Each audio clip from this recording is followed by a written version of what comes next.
তো অনেক দিন পর দুই বোনে একসঙ্গে টিফিন করলাম। তারপরে এই যে টিফিন করার পর বোন গেল স্নানে। এই যে আমার বোন গেছে স্নান করতে, আর এই যে আমি টান্নাগুলোকে সামলাচ্ছি।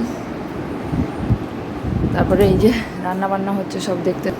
জামাই ষষ্ঠীর বাজার বলে কথা। এই যে আমার বাবা খাচ্ছে আর খুব জোর কদমে সব সকাল থেকে রান্না বান্না হচ্ছে। তো আমি এই যে বোন স্নান করে আসার পর আমারও স্নান হয়ে গেছে, দিয়ে একটু গিয়েছিলাম ঠাকুর ঘরে, মামা বাড়ি। তো এখানে শীতলা মনসা সব রকমের ঠাকুর আছে। শীতলা মনসা মামা স্বপ্নে পেয়েছে, তো সেই প্রতিষ্ঠা করা আছে, ওইখানে গিয়েছিলাম উপরে। তারপরে আবার নিচে চলে এসেছি। তো দিয়ে এই যে আমার বড় মামাও বেরিয়ে যাচ্ছে ষষ্ঠীতে তার শ্বশুরবাড়ি।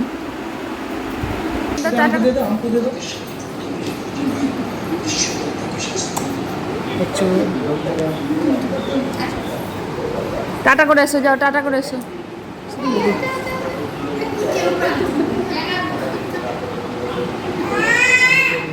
তো আমার মাইমা গেল মামাকে একটু এগিয়ে দিতে গেটের কাছে, আর আমার বোন সব জোগাড় করে দিচ্ছে। আমি বসে এই যে ভিডিও করছি বলে বোন সব জোগাড় করছে। আমার ছোটো মেয়েটাকে দেখুন এত বদমাশ, ওর বাবার ঘাড়ে উঠে পড়ে। ঘাট থেকে ওকে নামাও।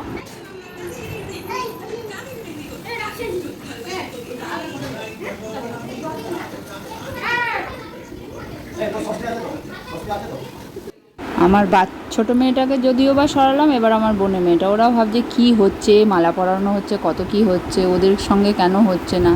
হ্যাঁ, তো ওকে সরিয়েছি, আবার ও এসে দাঁড়িয়ে আছে, ও ভাবছে কী হচ্ছে না হচ্ছে। তো এই যে ফল মিষ্টি দিয়ে যেরকম যা নিয়ম ওকে সব করা হচ্ছে। আর এই যে আবার আমার ছোটো মেয়েটা এসছে, ওর একটা পাখা আর একটা টেডি বিয়ার নিয়ে। আর সেদিন খুব লোডশেডিংও হচ্ছিলো, যার জন্য প্রচণ্ড গরম, দরজাটা দিয়ে দেওয়া হলো।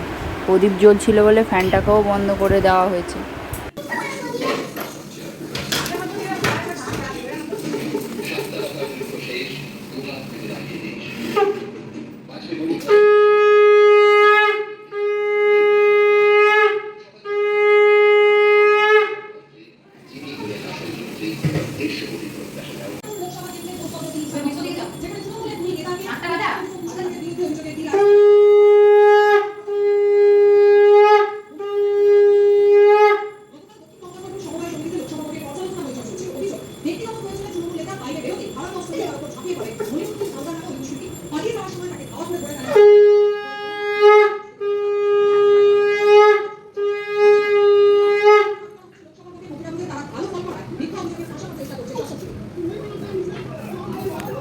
তারপরে এই যে আমার মামার মেয়ের বর, তাকে প্রথমে বড় জামাই বংশের, মানে আমাদের মামাবাড়ির বংশ থেকে আমাদের বাড়িতেও আমিই বড়, তো বড় জামাইকে করে নিয়েছে। তারপরে আমার বোনের বরকে করছে।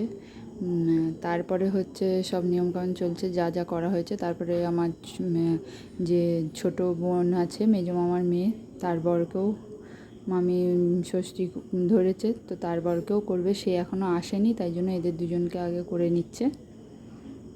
তো এদেরকে করার পর ছোটো জামাইও এসে গেছে, তো ছোটো জামাইকে এই যে ষষ্ঠী করছে, সব নিমন্ত্রণ করছে। তো এত কারেন্ট চলে গিয়েছিলো, কারেন্ট ছিল না, তাই বলছে একটু হাওয়া কর জামাইকে। আমি আবার বলছি নতুন জামাই তো, আমি হাওয়া করছি, পরের বছর তুমি শালিদেরকে হাওয়া করো, তাই হাসছে।